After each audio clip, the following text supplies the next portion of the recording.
ሰላም እንዴት ናችሁ? እንዴት ሰነበታችሁ? ዛሬ እንግዲህ ቫይሲ ሶሉሽን ይዤላችሁ የመጣሁት አዲሱን ደሞዝ ተጠቅመን ሳላሪ ፔሮል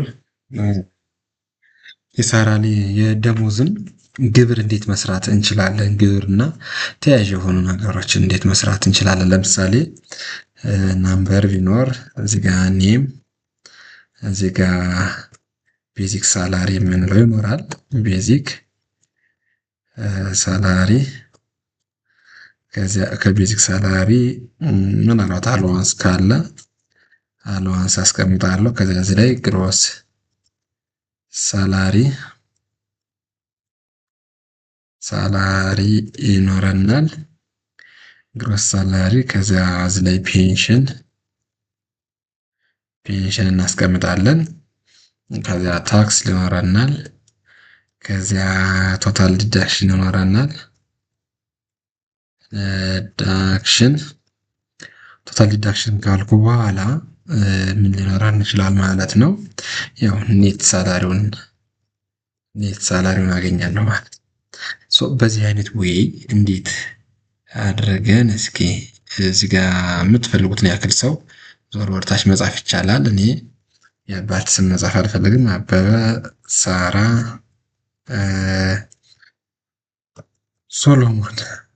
ሶሎሞን የሚባል ቢኖረኝ ከዚህ ላይ ቤዚክ ሳላሪያቸው ለምሳሌ የአንደኛው 1900 ቢሆን እዚህ ላይ 23150 ቢሆን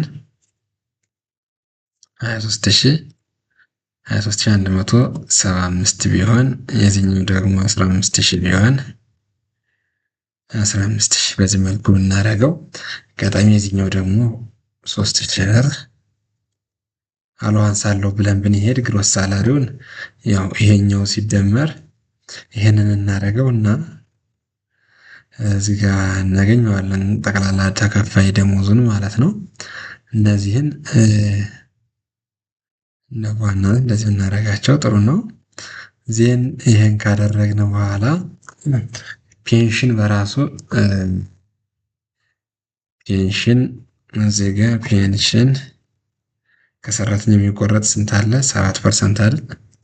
7% ከቀጣሪው ደግሞ የሚቆረጥ 11% ግብር አለ። ማነው የጥሮታ ማለት ነው።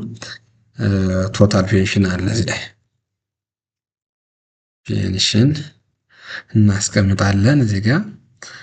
እዚህ ጋር እኩል ነው ግሮስ ሳላሪው ሲባዛ 7% እዚህ ጋር እኩል ነው ግሮስ ሳላሪ ሲባዛ 11% ስናደርገው ቶታል ፔንሽኑ ማለት እችን ድራግ ላድርጋት እስከዚህ ይችንም እንደዚሁ ተመሳሳይ እስከዚህ ጋር ድረስ ድራግ ላድርጋቸው። የሶስት ሰው ነው እንደ ሳምፕል ውስጥ እየሰራው ያለሁት። ከዚያ ቶታል ፔንሽን ደግሞ አሁንም ይሄኛው ሲደመር ይሄ ስለሆነ ኢንተር ልበልና በዚህ መልኩ ከደመሩት በኋላ ኢንተር ልዋለሁ። ዜን ታክስ ላይ መጣና ኢፍ ነው በኢፍ ነው የምጠቀመው። በኢፍ ተጠቅሜ እሰራለሁ ማለት ነው። ኢፍ እየጻፉት ልሄድ እስኪ በመጻፍ ኢፍ ብዬ ቅንፍ ካረኩ በኋላ ግሮስ ሳላሪው ለዛን 2000 ከሆነ 2000 ምንድነው ግብር አይከፈልበትም አይደል? ሶሪ እስኪ እንትኗን ላሳያችሁ እዚህ ጋር እንዴ ከታች አድርገን እዚህ ላይ ከ2000 በታች ከሆነ ግብር አይከፈልም ነው ከ0 እስከ 2000። ስለዚህ ከ0 እስከ 2000 ግብር የማይከፈልበት ከሆነ ምን አደርገዋለሁ? ግሮስ ሳላሪ ለዛን 2000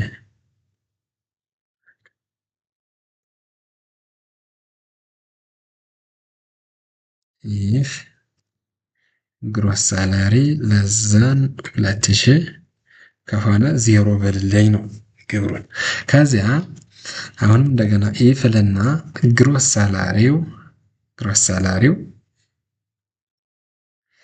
ሳላሪውን ለዛን ኦሪኳልስቱ ይኖራታል። ሶሪ ኦሪኳልስቱ ግሬተር ዘን ኦሪኳልስቱ 4000 አይደል? ቀጣዩ የምወስደው ማንን ነው? 4000 መውሰድ አሁን 4000 ካልኩ በኋላ ሳላሪው ሲባዛ በ15% አደርጋለሁ። ሲቀነስ ስንት ነው? 300 ብር ዲዳክት ተደረጋለች። ከዚህ አሁንም እንደገና ኢፍ እንልና ግሮስ ሳላሪ ለዛ ነው ሪኳልስቱ 7000 አይደል? ቀጣይ ደሞዙ ለዛ ነው ሪኳልስቱ 7000 ጨምሮ ከሆነ አሁንም ሳላሪ ሲባዛ በ20% ሲቀነስ 500 ብር እናደርጋለን ማለት ነው። ኮማ ከዚህ ቀጥዬ 500 ከዛ አሁንም እንደገና ኢፍ ሳላሪ ለዛን ሪኳልስቱ 7000 አሁን 10,000 ያደርጋለሁ። 10,000 ከዚያ ሳላሪው ሲባዛ 25% ሲቀነስ 850 አይደል?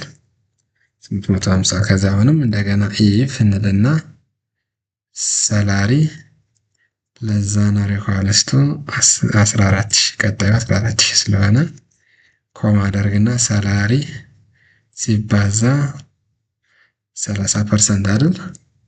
30% ሲቀነስ 1350 ኮማ እናደርግና 13,350 ሲቀነስ ኢፍ እንልና ሳላሪ ለዛ ነው ሪኳልስቱ አሁንም ባታይ ሚዛት ሳላሪ ነው እንጂ አሁን የመጨረሻው ላይ ስለደረስኩ አሁን 14 ለዛ ነው 14,000 ሰርቻለሁ። አሁን ከ14,000 በላይ ያለው ስለሆነ ይሄኛው ሲባዛ በ35% ሲቀነስ 2,050 ነው የምናደርገው። ምክንያቱም የመጨረሻው ሲሆን ለዛ ነው ሪኳልስቱ ኢፍ ምናምን ኮንዲሽን አያስፈልገውም። ኢፍ ፎልስ ከሆነ ከዚህ ውጭ ከሆነ ሳላሪ ሲባዛ 35% ሲቀነስ 2,500 እናደርገዋለን ማለት ነው። በዚያ መልኩ ምን ያደርግልኛል? ግብሩን ሰራው ማለት ነው። አሁን ቀጥዬ ምንድነው የምዘጋው? ቅንፍ 1 ሌላ ቅንፍ ዘጋው 2 3 ቅንፍ 4 ቅንፍ 5 ቅንፍ ጨረስኩ። ያሳየኛል እያጠቆሬት ላይ እንደሆነ። ከዚያ ምንድነው ማን ልጫን? ኢንተር እጫናለሁ። አሁን የመጀመሪያው ሰውዬ 0 ሆነ። ግብሩ ለምን? ደሞዝ ስንት ነው? 1900 ማለት ከ2000 በታች ስለሆነ 0 ነው ማለት ነው። ጉድ ጥሩ ሰርቶልኛል ማለት ነው። ስለዚህ በዚህ አግባብ ምን ይሆናል? ግብሩ ይሄ ይሆናል ማለት ነው። ቶታል ዲዳክሽን ማለት ጠቅላላ ተቀናሽ ነው። ከሰራተኛው የሚቀነሰው ፔንሽን 7%ቷ ሲደመር እዚህ ጋር የታክስ ኢንተር ሌላ ተቀናሽ ካለ እንደምራለን። ካልሆነ ግን እነዚህን ብቻ እንደምርና እንቀጥላለን ማለት ነው። ኔት ሳላሪ ማለት ደግሞ ግሮስ ሳላሪው አለ ሲቀነስ ማን ነው? ቶታል ዲዳክሽን በዚህ መልኩ እናስቀምጣለን ማለት ነው። ይሄን ያክል ማን ነው ቶታል ዲዳክሽን አስቀምጠናል። እዚህ ላይ ኔት ሳላሪውን ወይም ኔት ኢንካሙን ንጹህ ገቢዋን የዚህን ሰው ንጹህ ገቢ በዚህ መልኩ ካልኩሌት አድርገን እናገኛለን ማለት ነው። በዚህ አግባብ ምን እናደርጋለን? እንሰራለን ማለት ነው። ፔሮሉን ከዚያ ቦርደር ልንሰራ እንችላለን። ፕሪንት የምናደርገው ከሆነ በተለይ ምን ያስፈልገኛል? ቦርደር አስፈላጊ ነው። ካስፈለገ ፎንቱንም ትንሽ ልንጨምረው እንችላለን። ካስፈለገ ፎንት ታይፑንም እንደዚሁ የምንፈልገውን አይነት ፎንት ታይፕ ማድረግ ይቻላል። ያው የበለጠ ተነባቢነቱን መጨመር ነው። ፎርማቶችን ምኖችን እየጨማመርን በዚያ ላይ እዚህ ጋር ከላይ ያሉትንም እንደዚሁ ቦልድ ልናደርግ እንችላለን። ሳች ላይ እንዳስፈላጊነቱ በዚህ ወይ ልንሰራ እንችላለን ማለት ነው። ስለዚህ ንጹህ ትናን በዚህ መልኩ ከዚያው አሁን እዚህ ጋር እንደምታዩት ታክሱን በዚህ አግባብ መስራት ይቻላል ማለት ነው። እንግዲህ አብራችሁን ስለነበራችሁና ስላዳመጣችሁ እጅግ አድርጌ እያመሰገንኩ የዛሬ ቪዲዮን በዚህ ጨርሳለሁ። ሌሎች የተለያዩ ቪዲዮዎች እንዲሰራላችሁ የምትፈልጉ ካሉ እነሱን ላይ ኮሜንት ላይ ያስቀምጡልኝ፣ ይዤ እመጣለሁ።